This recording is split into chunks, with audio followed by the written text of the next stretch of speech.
waste of time. My name is Swami Satyanand, and this is Mayan Queens, a podcast dedicated to the queens of RuPaul's Drag Race, characterizing and classifying them through the spectrum of Dreamspell, the new age version of the Mayan calendars.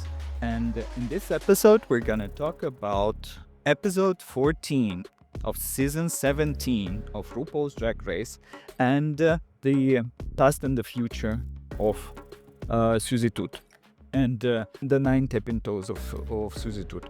So, as I said in the first video that I recorded before the season started, Suzy was one of the queens with the toughest positioning for the time of shooting of the season, because it was a point the whole year. She is very, very close with Anya, actually. But at the point where she was dared to become what she already thinks she is, but she actually needs like a whole year in order to become that. So it was a lot of tough love, a lot of like strong training for her to get on the path that she is taking. For Anya as well. So they're actually very close in their cycles, just a couple of months apart. But for Anya, it was a little bit easier. She was like, she came prepared and she kind of knew what she was doing. For Suzy, I would say it was tougher. So the first half of the season, it was like straight up, oh, so you think you're something? You just show me what you got, grab the bull by the horns, as we say. So it is very much like throwing her in the water and to see if she can swim. But for her, this is actually a good way to grow and develop, because she's actually, as you could see, she's good under stress, she's good under pressure, and she is good at like mobilizing and quick on her feet, let's say that. And then afterwards, towards the second part of this season, probably after the snatch game, already in June, it was very much, finding yourself in the situation when you have to get better, and you have your own idea that it's quite perfectionistic and you need to overcome. So every step was a big challenge and was a big stretch for her in the way she's thinking, in the way she's interacting with the world. And and the last challenge, it was the toughest one. She wanted to have this like glorious comeback of Suzy Toot, but probably that was a little bit too soon.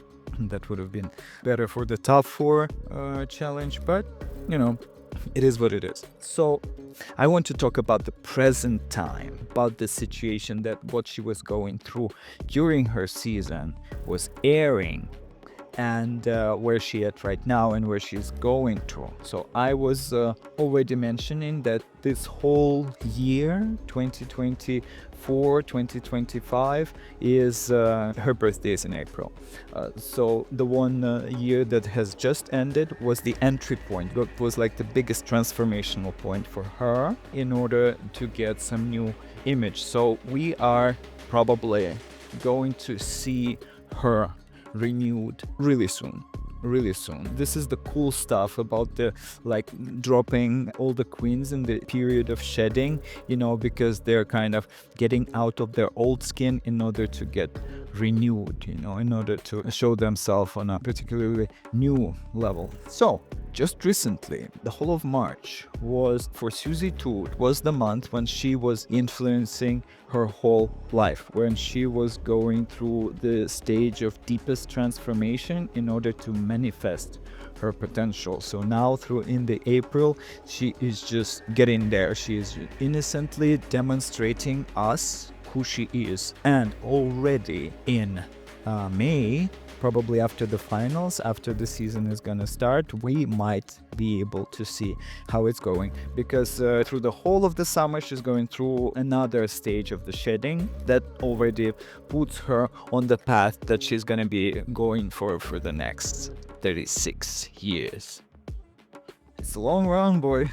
So we might be able to see that, but that's probably, she's gonna be on the tour, and working in a team and interacting with other queens. So Probably somebody who's gonna be on the show might be able to see it. When the wide audience might be able to see a glimpse of her completely manifested potential on this stage of life is probably going to be somewhere in September. She will have a certain chance to show herself like on this new level, on this changed, completely renewed, not completely, but somewhat renewed herself. But it may be public, it may not be public also. I am not sure. What I would be looking for, actually, the timing that is the most interesting for me is during the airing of season 18, which is from December 25 until April 26. Doesn't mean that I know the dates, but approximately, somewhere within these 4 months, some piece of the next season is most likely going to be airing. And for Susie, this is going to be the most important, the 13th, the finalizing stage of the 4-year cycle of initiation, which means that this is where she will be definitely stepping on her path and saying, yes, that is me, this is where I'm going, this is my place, this is me, already in total bloom, renewed and following the right direction in my life.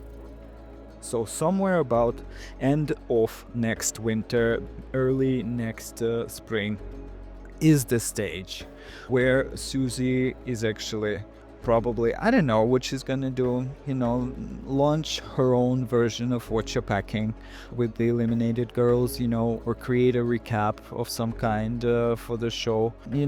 If there's gonna be some sort of spin-off Drag Race or her own kind of theatrical maybe project with the girls, this is probably going to be even more significant that her run on the show. But really, we have not seen much of Susie yet, of what she's supposed to be like, of what she's gonna be like. This is about Anya as well. We are watching like very, very much raw and barely ready to start their career versions of these queens. So they are going to be a great decoration for All Stars, and can't wait. I really can't wait for all the All-Star season and all the versus the world and global All-Stars franchises that are about to launch within the next years, because this is gonna be a big blow that would take the Drag Race universe to a completely new level. But about that, we would be able to talk in more detailed commenting on Ru's cycles if you would request such videos, because I do have something to say.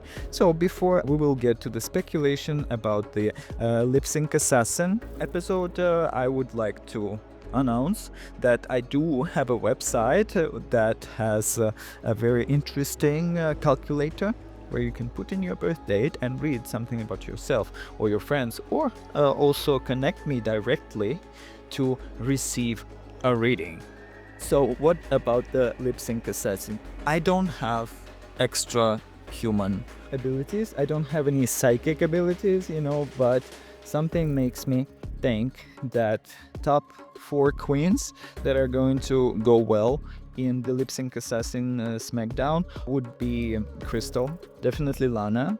I think Lucky Stars has a good chance, to go far, at least to top 4. And something makes me think that Joella is probably going to camp it up and will be able to get through a couple of lip syncs at least. So probably Crystal and Joella. How I would like to see is Lana and Stars going against Joella and Crystal in one of the formations, and I think Lana is lip syncing either against Crystal or Lucky. I don't believe that Joella is gonna go far, but she would definitely make us gag, and there would be like a lovely underdog run, like with Megami the last season.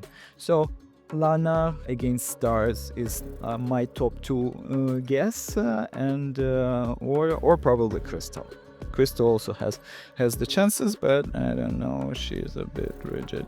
She's a bit rigid for her. But in any of the combination, these three girls, they would give us a gagging finale lip sync at the Lollapalooza. Okay, so thanks for listening. I would love to hear from you. Like, subscribe, or do whatever, get in touch. Let's hang out, and I'll see you next week. Goodbye.